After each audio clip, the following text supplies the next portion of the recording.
I very much wanted to be a woman in charge. I very much wanted to be able to be independent. And so I had worked in Italy in this plant, a printing plant, so I learned everything about printing.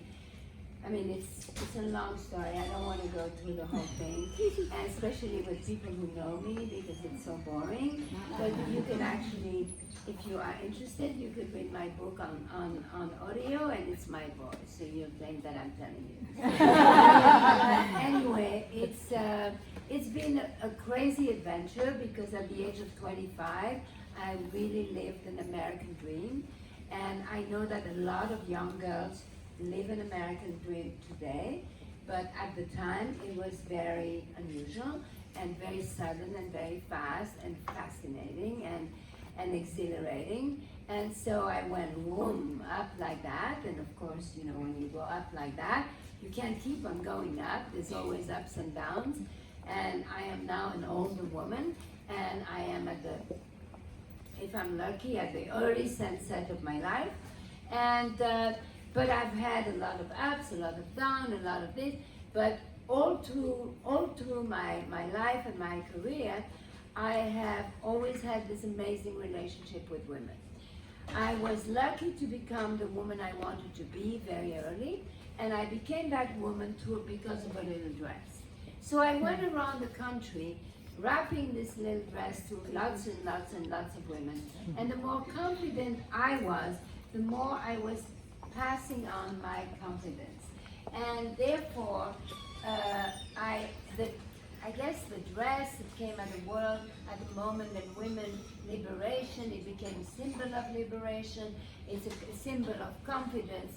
And so for 40 years, I have been practicing, first of all, to build my own confidence, but also to give the confidence to everybody else. And so that's enough, or should you want to?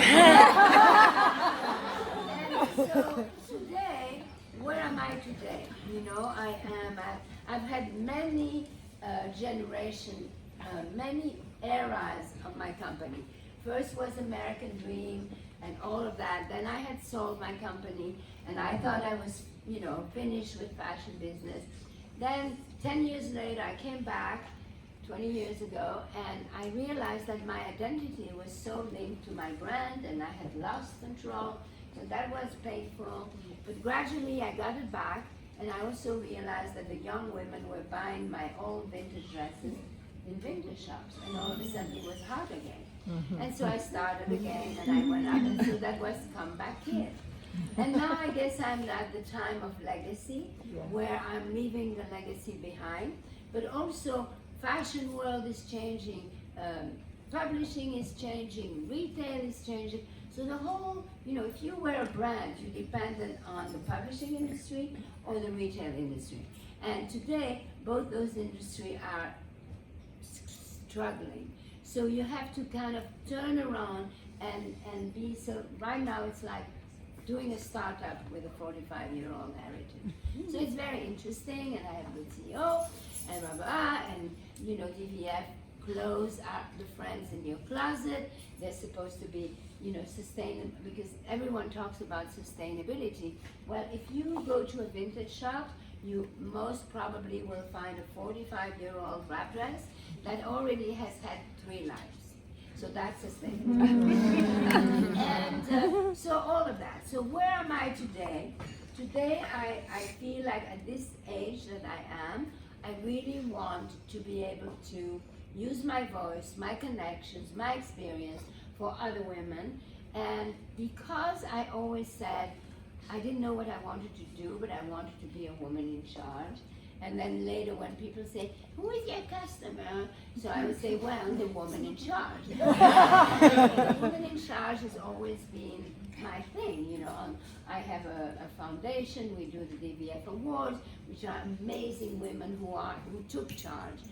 You know, women who had the strength to fight, the courage to survive, and the leadership to inspire. And then, so all of that being in charge. So this summer, I thought, you know, I really want to push that and really create a movement But then I realized I have to think about what in charge really means, because we don't want to be aggressive, right? I mean, we want to be secure and we want to be strong, but we still need men, or kind of. And so you don't want to destroy them completely. So what does it mean to be in charge? So the first thing about being in charge is a commitment to yourself, is owning who you are. If you own your imperfection, they become your assets. If you own your vulnerability, it becomes your strength. So it's all about the relationship you have with yourself, because the most important relationship in life is the one you have with yourself. Once you have that, every relationship is a plus and not a must, because it's not good to be needy.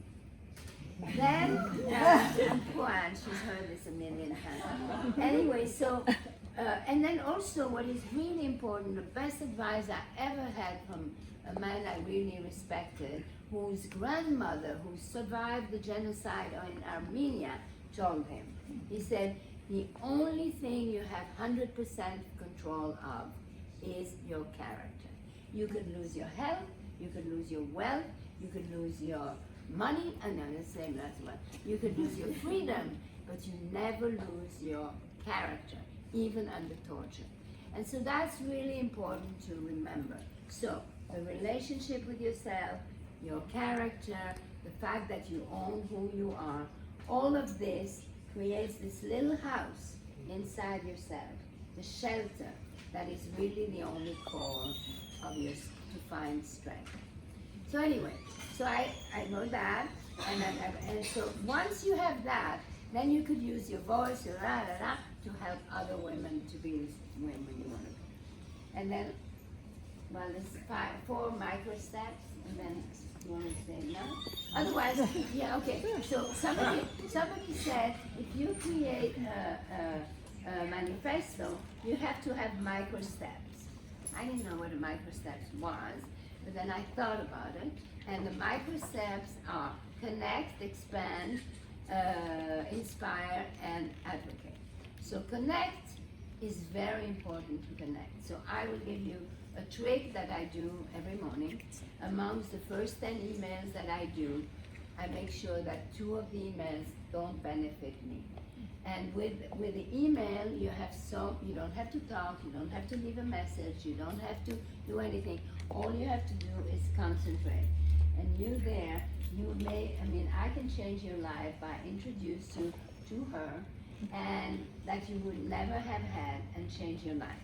And that is the wonderful thing, that each one of us, we all have a magic wand. And the more you use your magic wand, the more powerful your magic wand is.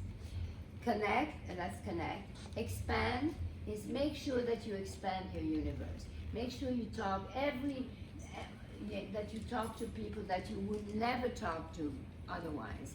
Make sure you take the time, because you think you do it for them, but you really do it for yourself, to expand your universe. And then inspire. Don't underestimate the power of storytelling, and the more you talk to people, the more you share your vulnerability, the more inspiring you are to others. Because everybody thinks the person across the room is so much better than them, but it's not true. They think for them, you are the person across the room. So, and then of course, advocate, pick your lane, do whatever you want, but I think we, try to fight, violence and abuse and inequality. That's it.